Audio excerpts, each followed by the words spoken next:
All right, I'll go again. So, welcome to the Art Education in Peace for Action, Action for Peace webinar, and happy International Arts Education Week.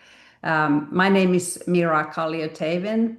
I'm the past Vice President of InSEA and the incoming chair for the World Alliance for Art Education, or WAAE.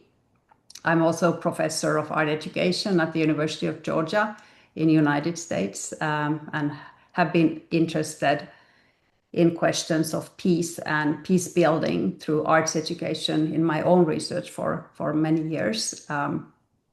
This webinar is part of a series of 5 International Arts Education Week webinars organized by the WAAE and presented in collaboration with the International Society for Education Through Art, InSEA.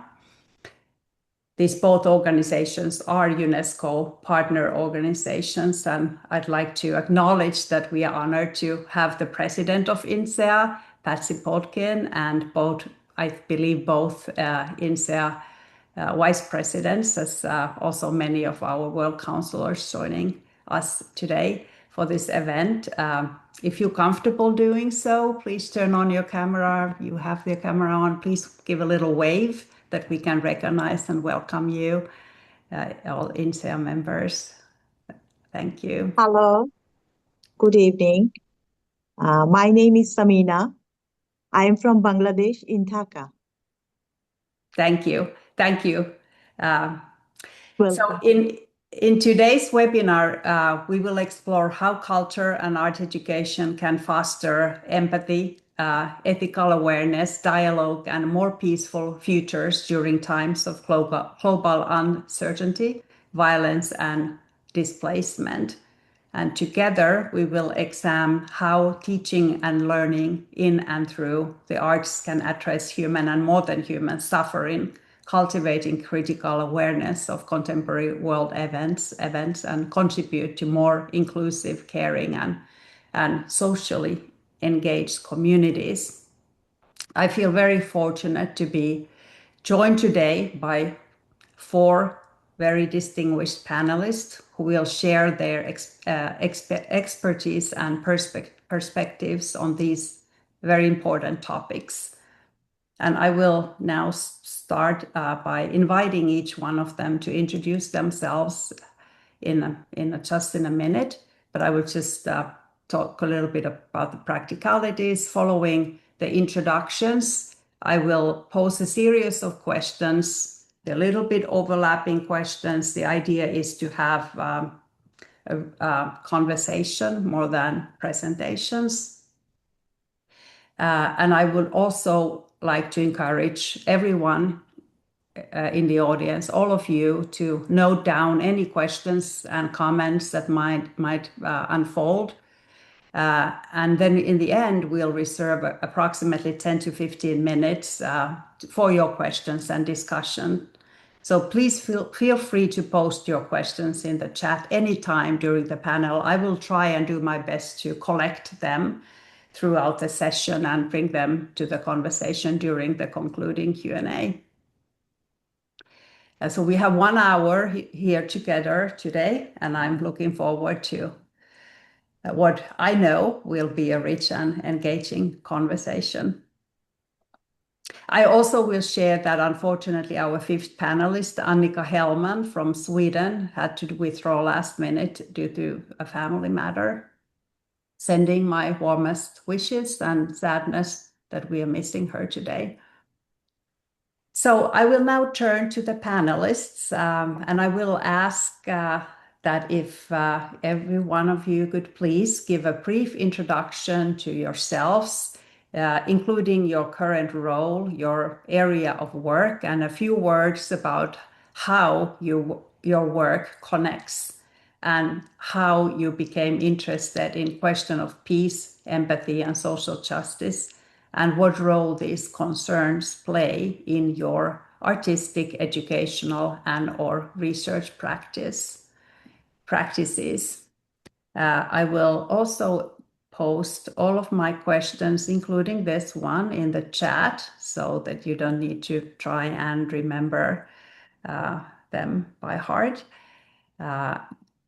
Would you, John, mind starting answering this first introductory question, please? Yes, thank you. Thank you, Mira. Thank you, colleagues, for being here today. And thanks for the invite to take part in this very important conversation.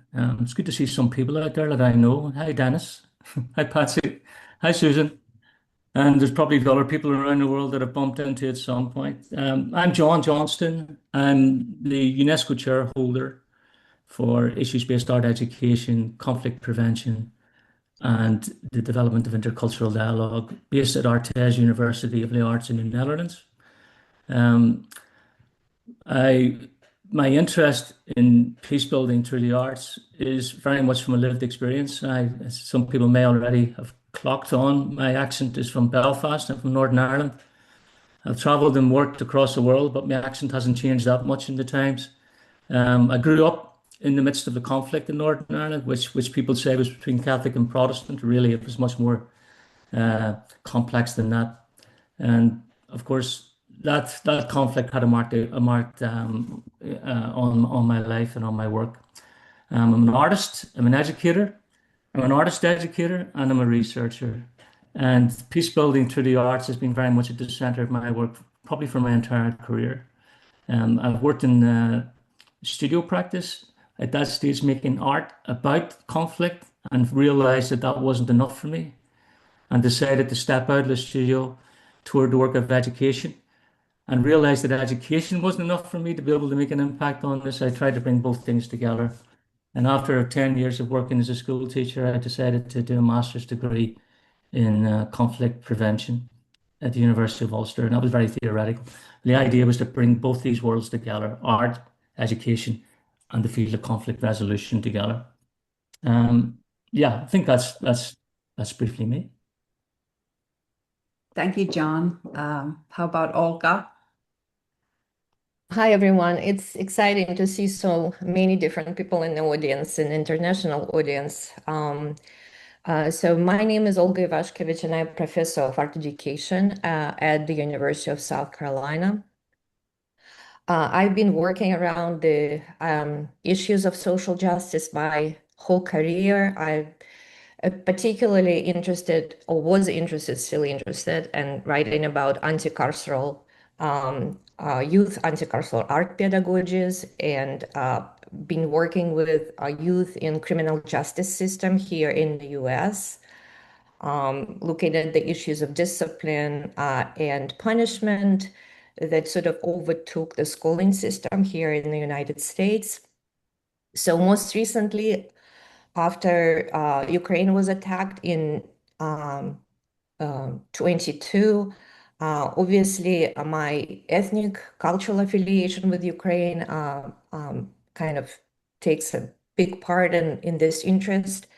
I am originally from Belarus, and I went to Ukraine as a child and as a young person, traveling there to the Black Sea for vacations, and uh, kind of this kind of land and people have been part of sort of my cultural memories. So that this attack felt personal, and being, so far away from home made it particularly like urgent to think about what it means to create peacemaking interventions and solutions through art and education.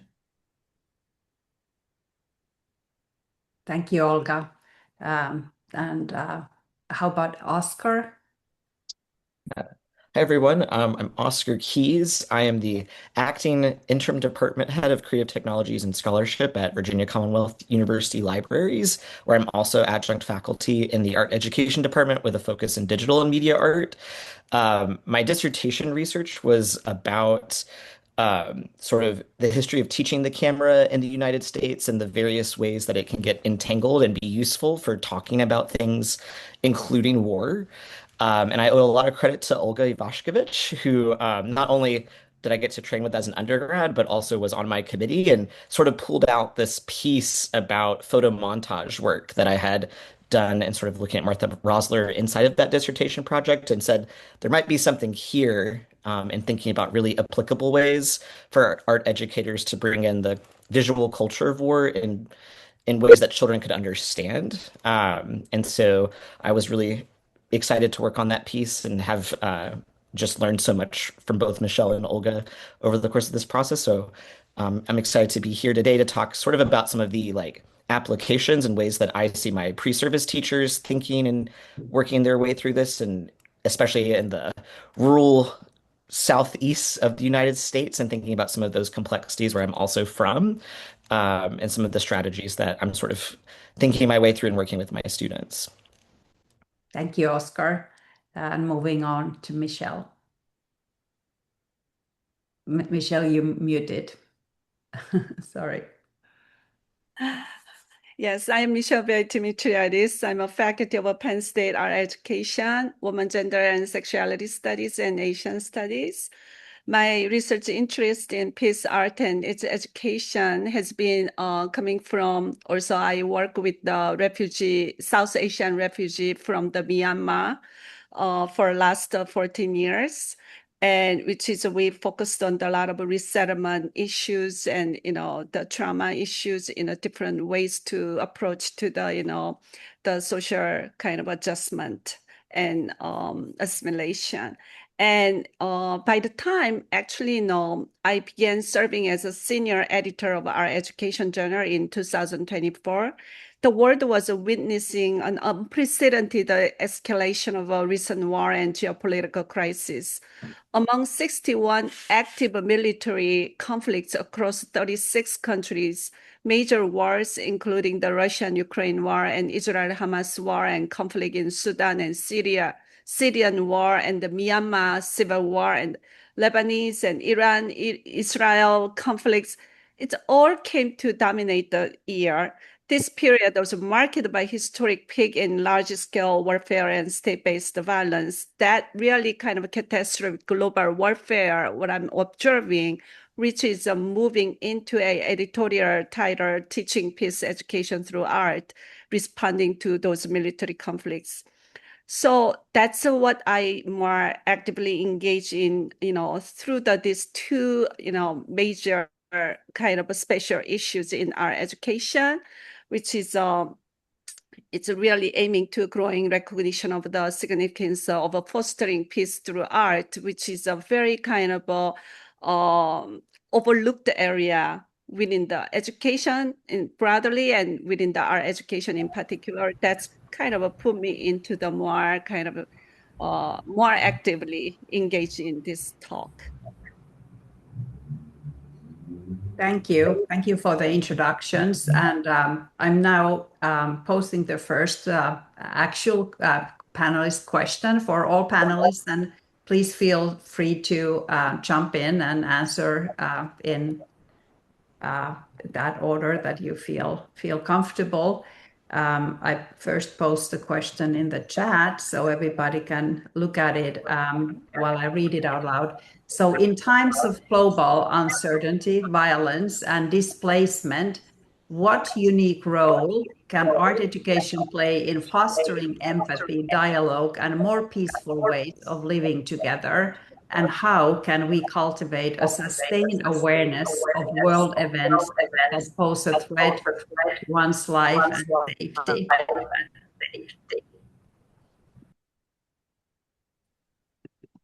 Sorry about the echo. I think somebody's mic was on. Were you able to hear the question? At least you can see it in the chat. I think you may need to look at the muting your microphones, because if somebody is unmuted, that might. And I muted them. Yeah. I have the power. So. Do you want to start, Olga? I will start, and hopefully Michelle can contribute, and Oscar too, and John. So it's with the proliferation of the global warfare that Michelle was talking to, the global wars, especially contemporary global wars, how they are different from maybe wars of the 20th century and earlier is the highly technological advancements, which means you can kill someone without seeing a person, or you can drop a bomb. It's an air-based wars. And this technological advancement is causing, more people and to be killed, and also environment to be destroyed. So it's a high stake wars where civilian casualties become simply collateral damage, right? So this is a logic of collateral damage. And it's becoming very visible because especially what happened in Gaza most recently, how many people were killed because of such a dense population in just one little piece of land. So, so this is like a one thing. So how do we counteract this logic where people become simply invisible and someone cannot really see the impact of the destruction immediately? This sense of immediacy is being removed.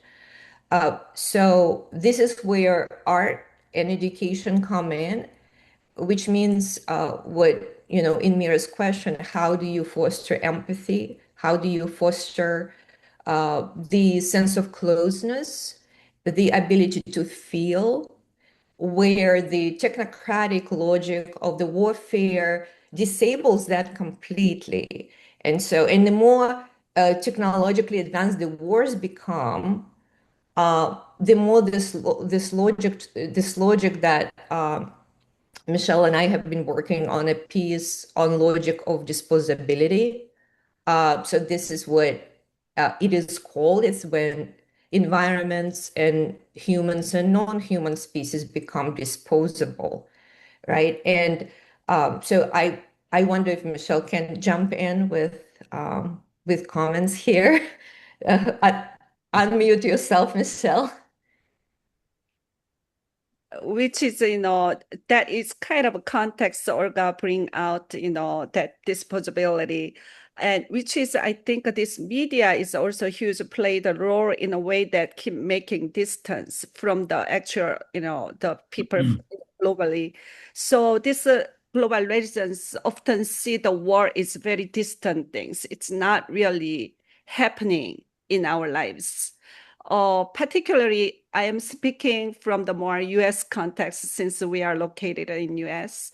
It's a really, it is not the kind of majority's daily bodily experience in there, and only encountering the war is only through the very short, the shortage, footage of the media. So also media itself has been problematic too, that intentionally creates a distant reality for political purpose in that sense. So I kind of really feel that even peace education, it really needs to actually bring into this as a critical points to discuss with the students. So because we kind of really also kind of bring into the more affective aspects here, because without understanding this criticality, the critical kind of this media use and distancing kind of a strategy, and we can't really have this empathy, or you can't have any effective domains to think about how we engage in this work. So that's something, Olga and I, we have been keep discussing about it. Of course, it really kind of extended to the, thinking about this empathy. There's a empathy. Oftentimes we said, oh, okay, we put ourselves in your shoes, kind of aspects. Of course, that is kind of a practically important aspect, but also we have to a little bit more advanced thinking that after that, so what? And is that really empathy? It's just only, okay, we put ourselves in your shoes and we kind of feel that certain, the compassion or things. But at the same time, we're thinking about how we have to reflect about, how difference of their situation, difference of our situation, how we really, thinking about these differences make a huge also gaps and not being able to have a more kind of a certain kind of empathy. So I kind of using as a rather than just the empathy as just only kindness or this kind of a more positive sense, simple sense. And I also kind of see that certain critical empathy here. That's what, you know, Yeah. I've Or been. something that allows you, a person, a student you're working with, to go outside of their own experiences. Because, of course, your students you're working with may not have experience of war or suffering to the extreme that people in the war zones are experiencing, or the refugees that you've been working with that come from those, war-torn territories. How do you engage students who don't have those experiences, step outside of their familiar environments to really feel for someone who is experiencing something they've never had a chance to, right? So this is the main sort of the core question for critical peace education and the art. And also, what is the role of art in it, right? What kind of art forms and engagements around with art allows that to happen? Which is, we invite also Oscar and John to. Yeah, Yeah, I would like to turn to John. I think this idea of critical empathy is really interesting, and I really feel that John, you have so much experience in different parts of the world. So yeah, I'd like you to take it. yeah. I think it. I mean, the questions about art education and where what it can do to promote empathy and promote cultures of peace. I think I just returned from Morocco. We're working with a school there to become a UNESCO school, and my opening line with the teachers when I was working with them was, like, we got to learn how to teach peace. And you're talking to mathematics teachers, science teachers, not just art teachers, and they're going, how the hell do we teach peace? What do we do about that? And I said, it's a behavior. It's an attitude. It's something which is embodied in how we work with kids. It's a pedagogy. So I return to really the basics of art education and what it's like to stand in front of a bunch of kids in the classroom. And if you, and my I think it's so important what you said, Olga, about what is this art education we're talking about. For me, I promote this idea of an issues-based art education. So the issue drives the creative process and the dialogues which take place in that classroom. Now, the issues can come from three different sectors. They can come from the teacher, of course. The teacher can decide, or the teachers can decide, what are the issues which are going to be discussed, which leads into an artistic process and possibly an artistic outcome, which is made by children and others. Or the issues can come from an external force, an external source, you could say. Or the issues can come from the community themselves. And that requires a lot of dialogue. That requires to be able to extract those issues and then bring those forward into the classroom. So I'm talking from very much a classroom practice perspective here. I think art education, and I think most of us would agree, that most art starts with the self, where we look at ourselves, we look at what it is that drives us, what is it that makes us lift the pen, lift the pencil, lift the paintbrush, lift whatever it may be that we make a piece of art out of. What is it that makes us do that? So our self is super important to understand what drives us. I think the next thing, whenever we talk about education, and I see this when I work with fine art students who are moving into education, that they need a little bit of time to get out of that selfish sort of state and recognize that they're moving into an area where they have to work with others. So they've got to find an empathetic connection to those people that they're going to be working with. So for me, that's the journey from the self to the other. But I think going further, and this is where the critical empathy comes in, I think, Olga, what you mentioned to Michelle, is this sort of praxis of the self with the other. So it's not just that you see yourself in the other, it's that the other sees you in them. And that requires a way of making art and a way of doing education, which is really dialogical in nature. And I think we do, and this is what I really like about InSEA and promote the values of InSEA is moreover than other organizations. It's about learning through the arts. It isn't just about doing art. It's about asking questions, what do we learn through art? Well, what art opens up to us is imagination. And what imagination allows us to do is to recognize what has been, recognize what is, but then to imagine what could be. This is what John Paul Lederach describes as a moral imagination, a way of tapping into imagination which asks deep questions of our sense of who we are, our place in the world, and how we connect to others. So I think art education is uniquely placed from every level, from primary school right through to graduates and postgraduate. It's uniquely placed to ask those questions. And I think that with an issues-based approach, you automatically revert, you turn the whole power dynamic of art education on its head, and you say, okay, the object, which has driven our subject for many, many years, the production of objects, and maybe looking and replicating an object in terms of drawing or whatever. The object is important, but it's not the primary function of art education. It's the subject. And whenever you put the issue to the subject, and the subject's a bunch of kids from any age, they will grab it and they will own it and they will run with it. And you're there to facilitate that process, that journey. And if the issue is something which is related to the sense of identities, and we know a lot of the wars in the world at the moment are identity driven.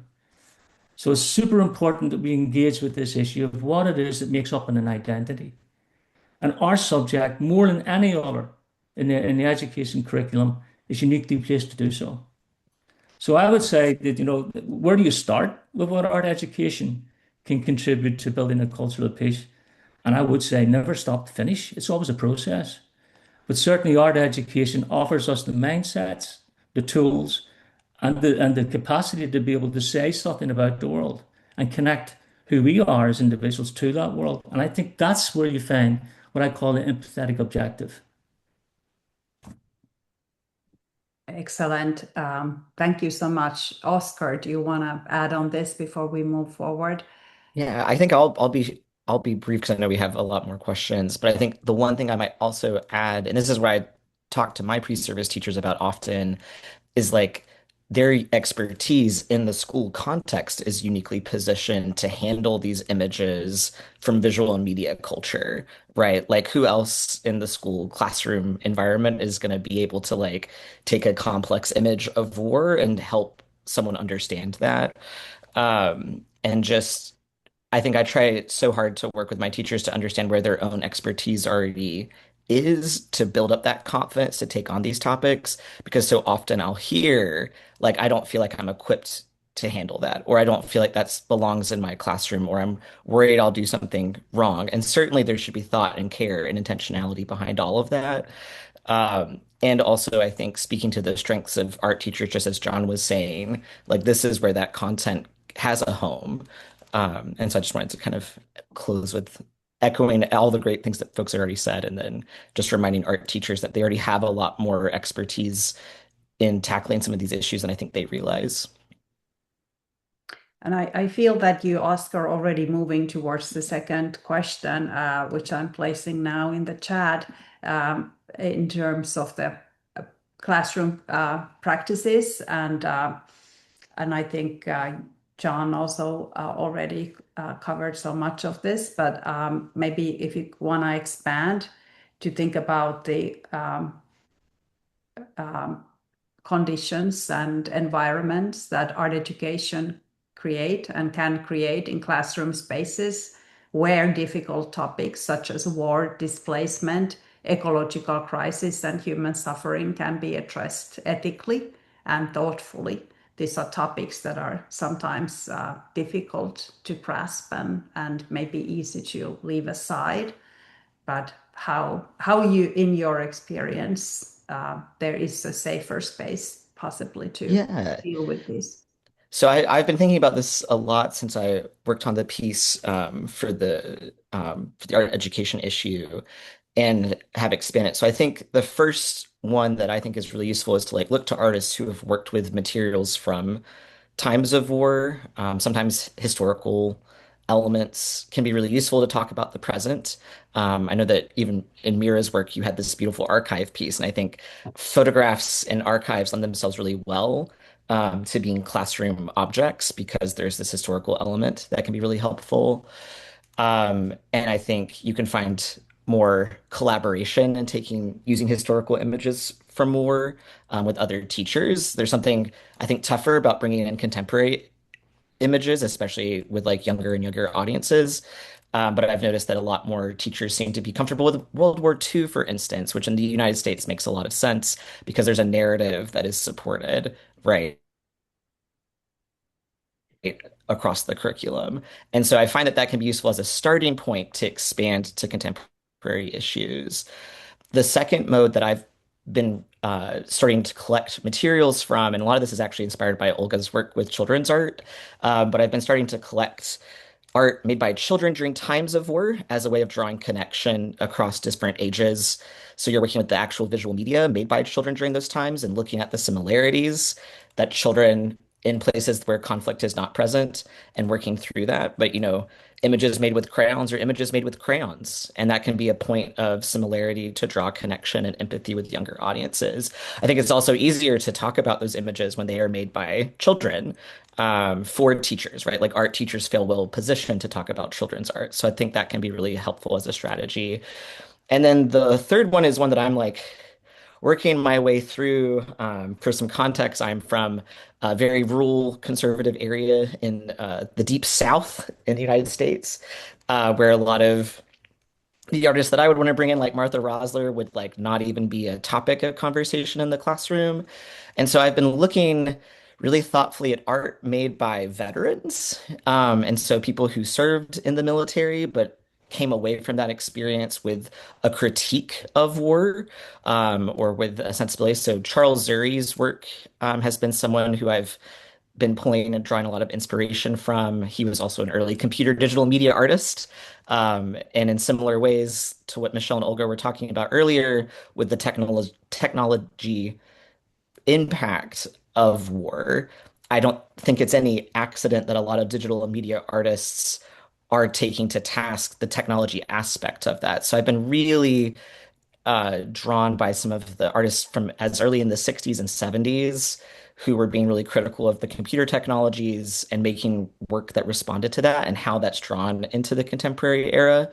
And so those are kind of the three modes that I'm looking through, of just artists who are dealing with the actual material, the visual media culture of war, children who are making art in response to their conflict and war that they're actively experiencing, and then also trying to find really strategic and thoughtful ways to bring in those same ideas through artists that school might be more accepting towards.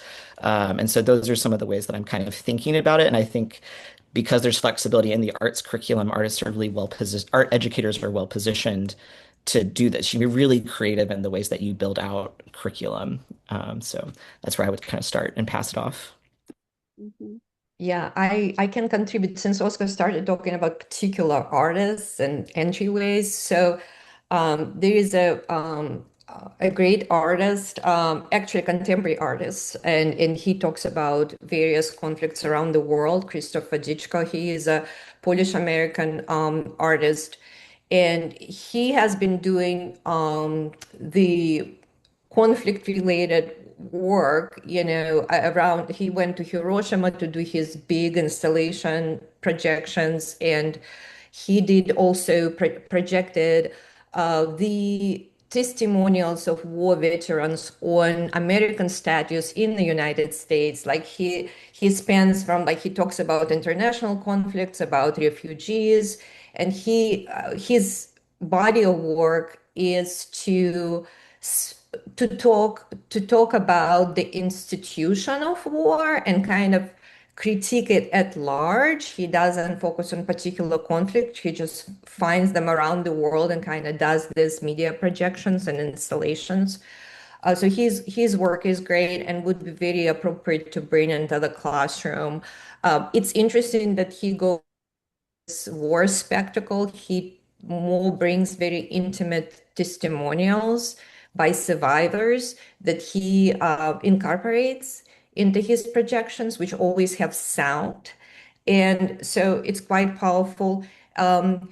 We can also definitely incorporate public art around the world. Like, for example, Banksy's work in Ukraine, he went and did some murals, and also there are murals around the world dedicated to world conflicts. There are murals in Gaza and other regions torn by war. Sometimes they are done by local artists, but what most interesting is when collaboratives from other countries come in and do the work. That creates this idea of global justice and how we engage the cross-cultural dialogue and make this conversation not localized to one particular conflict, right? But to look at this issue as a whole, as a logic of warfare and how we counteract this logic. And we obviously talk about global citizenship here as well when we talk about it. Maybe Michelle has something to add to it. Yes, which is also kind of there's a lot of actually refugee communities. Even wherever you're located, you probably encountered. And it's really some refugees immediately from the Palestine or some Syrian and those areas, but still there's a lot of other unknown refugees from, I don't know how many of you pay attention on the even Myanmar war or even other regions war, and which is those communities are really kind of bring us actually a lot of testimonial kind of aspects and narratives and generational also narratives. Those are very important aspects for us to engage together, and then how we do the peace building together. Particularly, within the US context, or sometimes, this northern Finnish or those areas, Australia, those are the also indigenous land, which is actually they are coming to those land, but often they are forced to actually assimilate into the region you are hosted. So in that case, there's a lot of historical narratives might not be they are learning in the correctly.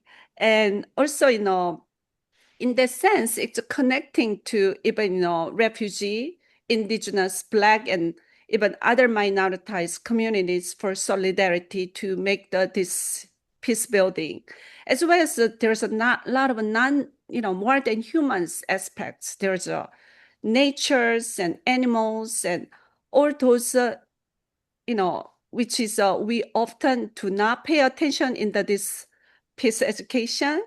And that's something, really important aspect to bring back to our art making practice, which is, of course, there's a lot of different forms of, art, which is, design making, and there's graphic novels and even mapping and mobile story, the mapping. And there's many ways to keep actually bring this evidence and narratives to, pursue through those kind of artistic, other form of artistic aspects. It's very important to address here too. Yeah, I think art is a Trojan horse, and I think that you can use that analogy really well as a teacher of art to bring in issues which are really challenging issues, and sometimes how you couch into these sort of images that the children and young people are seeing constantly and now have become kind of fetishized in a way, that they don't mean anything anymore. They're just an image of another dead person or another building blowing up or another tank or whatever, and how you get beyond that to something which is much more meaningful is really crucial for our work. I think that classrooms and teachers, as we said earlier, have much more capacity than what they imagine, really.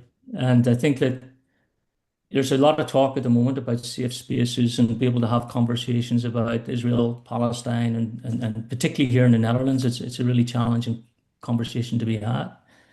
I think we need brave spaces.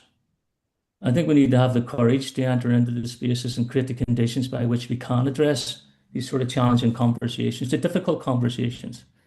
And the thing that art gives us, which is really a remarkable tool, which we often forget, is ambiguity. We can use the sort of objects of art, the mark making of art, the aesthetics of art, to be able to enter in, that's the Trojan horse, to enter into discussions about some of the most complex issues of our day. So how do you talk about it? I mean, I made a piece of work a few years ago about genocide. I mean, that is it, the ultimate one. It's like, let's wipe out an entire, species, an entire group of people. How do you make a piece of work about genocide with a group of young people between 15 and 17 years of age living in Dublin? How do you do that? And the genocide that you're talking about was happened in Rwanda. So that was a real challenge to be able to make that not just lip surface, not just on, okay, lots of skulls and lots of things like that will appear in the painting. So what? It disappears. So the getting beyond that object or beyond that immediate, you could say, symbol to what it really means is crucial. So whenever I was doing that project, I think I started with 50 young people at a school in Bray, County Wicklow, and I ended up with 10. And the reason why I ended up with 10, because I kept on going back to the meaning and saying, do not make a mark on this canvas or on this drawing unless you actually feel it. So engage with the stories of survivors of genocide, engage with the stories of perpetrators of genocide, read them, live with them for at least 48 hours, then come back to me and tell me it's worthwhile doing. So I think we did end up with about 10 out of 50 who came back and were able to write the stories onto the surface of the painting on top of the original drawings, which of course was skulls. And then I think it reached a different level of meaning and embeddedness, that those young people weren't just walking away saying, oh, I've done a nice project about, and it looked good and it was impressive, and the local newspaper came and took a photograph. It then goes into them. And I think that's what the arts does. We've got to recognize that it comes into us. And we have to have the courage and the bravery to hold that space and keep it inside. Don't react immediately, hold it inside, and then find a way of reacting, which is greater meaning. Or else we're just, like, as I said at the very start of this talk, I started my work in the studio making paintings about conflict and about war, and it wasn't enough. It wasn't enough because I was illustrating the conflict. I wasn't actually engaging with some of the problematics of the conflict. So I left the studio and walked on the street, literally. And I think that that's where we have to find our way of journeying out of the classroom into those spaces without it becoming something which is just, a bolt on. Today we're going to make a piece of work about war. Or Thank we're you. going to make, we have to step beyond that. Right. And I want to now turn to conversations and questions of the audience. I want to start by Dennis's question. Dennis, great to see you. And I think your question in the chat really is in a core of what I oftentimes think about when I, for example, look at the bathroom conversation in my institution from students to students, and looking at their conflicts on certain ideas and disagreement on how they see and how they don't see eye to eye on certain questions. And so I am just posting Dennis's question to the panelists and to everyone, maybe, but particularly panelists in the chat. I also, because I know Dennis is a philosopher, so I opened it a tiny bit. So the question was that how about convivial dissensus? And I understand it, and correct me, Dennis, if I'm wrong, how to remain in disagreement, how to allow us to disagree while continuing to engage constructively with one another. So It's to do with avoiding this myth of consensus, which I think is a myth. And what we're after, it seems to me, is a multiplicity of justices and a justice of multiplicities, so that we're dealing with, difference and divergence and trying to find ways of making sense in common. Um, John was pointing to this notion of, classroom work. Um, and I was thinking at the same time about, the cat's cradle metaphor, the notion of cradling that Donna Haraway talks about, where two people come together to create these string figures.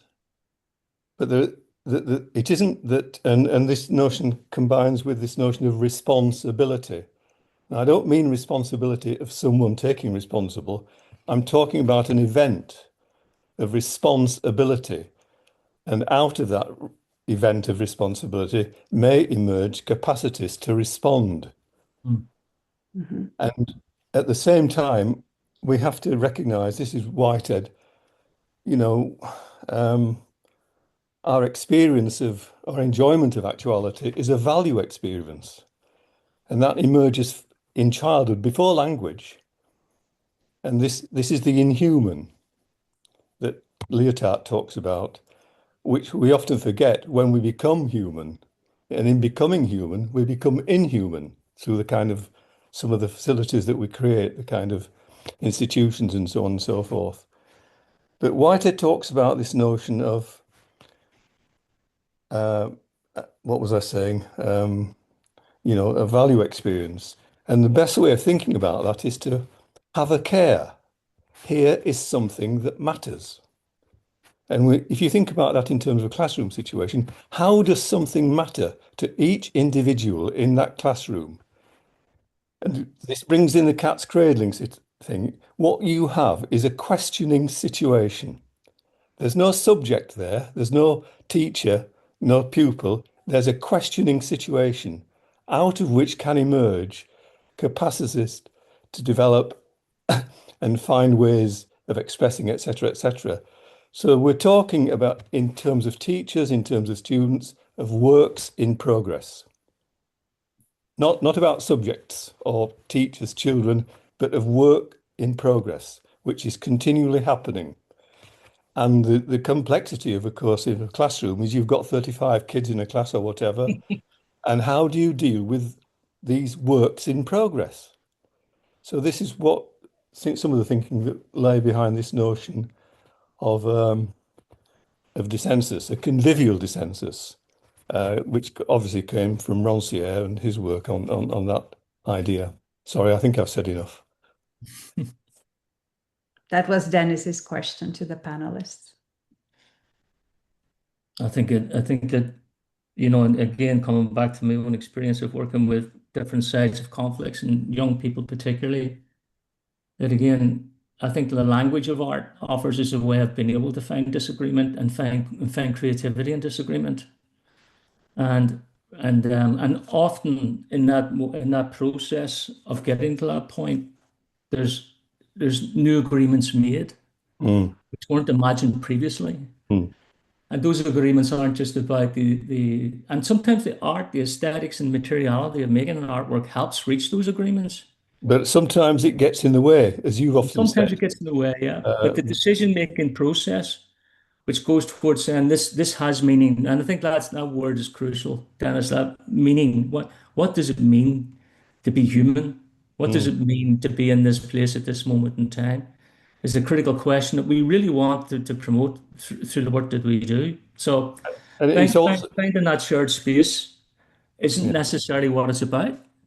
It's actually I think one of the greatest capacities that we can have in the next, decades is to understand how we disagree. yeah. But the interesting question following what you say is, how have we become human? What are the capacities that define who we are as humans?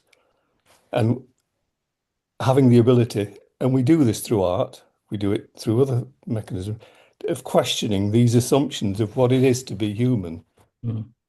which could bring back in the inhuman that I was talking about earlier, which Lyotard talks about. So Thank this you. this is the no, sorry, the constancy of a work in progress, work to be made. Sorry. Absolutely, absolutely. I will allow other panelists if anybody wants to add on this, and then I acknowledge that Tinti has had her hand up for a while, and also there is a question from Teresa, how to implement nonviolent dialogue strategies for peace building. So I will, before having Tinti's question, I will allow the panelists, the rest of the panelists, to respond either one of these questions, please. I can say something about it because, many teachers in the context, particularly US context, because we have a lot of censorship around the issues of violence, and Oscar was talking about it too, like how Martha Rosler's art kind of avoids any kind of gruesome images of war and yet allows an entryway to talk about it with the artists I mentioned as well. So the major concern for the teachers is censorship in the school, or whether you are able to incorporate something in the curriculum. Like, for example, John was talking about these difficult experiences that you're able to talk about with youth in schools in Dublin. We may not be able to talk about those things in many American schools and contexts, particularly in the South. Like, genocide is a history topic, but when you bring it in the art room, it may be misread as too politically charged, and the teacher can be reprimanded. And so this is where many American teachers feel fear of bringing these topics. So, but again, as also John and Michelle mentioned, and Oscar, you find the topic or the artist, the artwork that you can talk about in the classroom. And if you need to collaborate with a history teacher on that, it really helps because you can say, I'm doing a cross-disciplinary project, but yet it is still problematic that in an art room, an apolitical art is expected, particularly in the US context, because this is the context we're most familiar with. So many pre-service teachers of mine are struggling to even talk about race in in the Southern classrooms because this is something that is viewed politically charged. And what Dennis was saying about convivial dissensus is actually not even permitted in the classrooms because you can't disagree in any way. If you don't agree with one another, we just don't want to have a conversation. And so, and this is where we're at. And so this is a big issue. So I'm not sure. Michelle, you Yeah. want to say something about it? And if I can jump in on Yeah. Olga's with for context, this example was given to me by a young person retelling their experience in the art classroom. But they were in a high school art class, and one child had made a silhouette, honoring the lives of service people, and the silhouettes of the guns were visible in the piece. And another student had made sort of a piece that was about in protest of school shootings, and they had made a gun that was filled with flowers, with the flower coming out the side where the bullet would come from. Um, and the child who made the veteran memorabilia piece was told that he shouldn't have made that because it had guns in it and it was not going to be exhibited in the show. And it was because the art teacher's politics were in some ways showing, and I'm probably on the side, uh, but because it was on this note of censorship, the teacher also then had to pull the piece about the school shooting. Whereas if that art teacher had approached it through a lens of like critique or a work in progress. And it's like, well, this silhouette actually comes from a bumper sticker that's already like mass produced. Like it's not really doing the work of art. If you are really wanting to honor, these members of service people, like what could you do to show your authentic voice? There could have been another way to remove that child's piece from the show, but instead, because it was like, well, we can't have guns in art, it actually removed the ability for other students to make critiques. So I think there's also like these moments too of like, I think sometimes we'll think the way of doing nonviolence is to remove all violent content or all notions of violence. And actually, sometimes that can remove the very language that we need to talk about it. And so I think it's all a balancing act, which is one of the reasons I really like a lot of Martha Rosler's photo montages. But there's other artists who do this too. But that was just making me think about that particular example, Olga. So thank you for that. Okay, we have 1 minute left. Tinti, could you be very quick because we have some other things that we want to say before we're wrapping up. I'm sorry, it's only 1 hour webinar. Okay, I just take one question. And it is, have you read your history books in your countries, all of you? I have never found a book where they tell that those, instead of the epithet Alexander the Great or Catherine the Great, there should be Alexander the Criminal, Catherine the Criminal, because those that are told us to be heroes, what have they done? They have killed other countries' people and taken the country. And this is exactly what is happening today.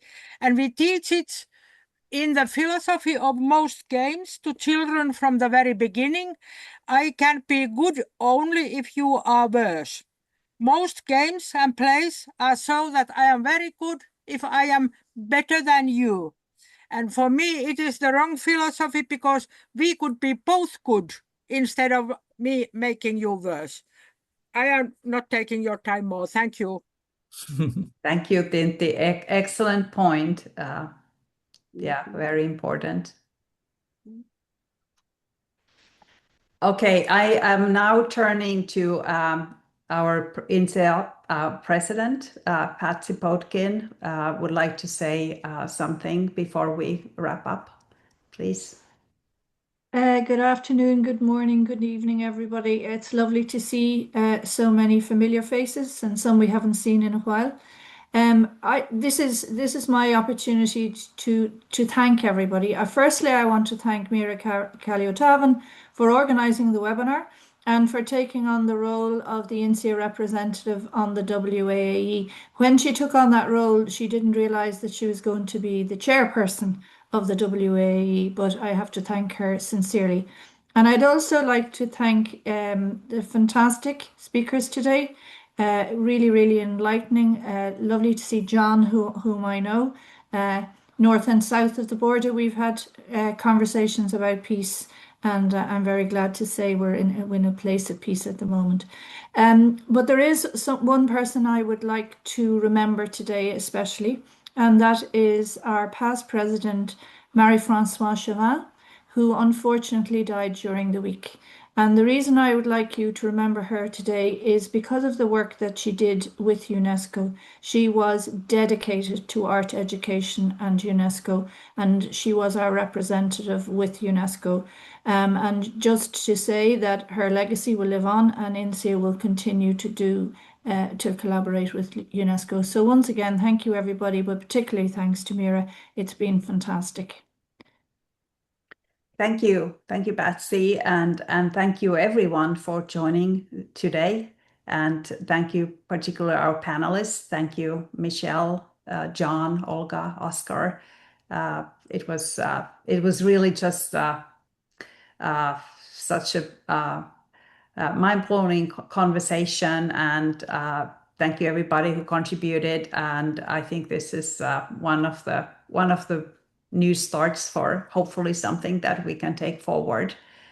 Olga has put excellent proposals for future collaboration in the chat, so please reach out and continue this conversation, continue collaboration continue doing the great work that we do within art education. So thank you for joining today, and have a great day, rest of the evening. Bye-bye. Bye. Thank you. Thank you.